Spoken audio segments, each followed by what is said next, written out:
ఆయన ఎప్పుడు కూడా మనల్ని మయంపరచాలనే ఇష్టం. అందుకే ఇన్ని కండిషన్లు పెట్టేది, అందుకే ఇన్ని హద్దులు పెట్టేది. అది చేయొద్దు, ఇది చేయొద్దు. ఎందుకు అనుకున్నావు?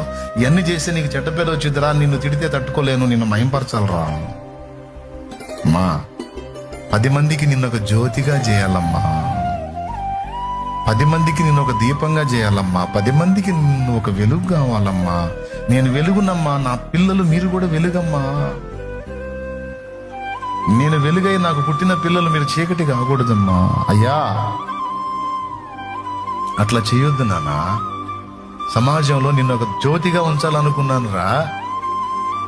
ఆ వ్యసనాల్లోకి వెళ్ళిపోతే నిన్ను చూసి 10 మంది ఎట్లా మారుతారు నాన్న? నువ్వు వాటిని వదిలిపెట్టి నువ్వు క్రమంగా నిలబడితే కదరా నీ వెలుగులో వాళ్ళ తమ బ్రతుకులు దిద్దుకునేది.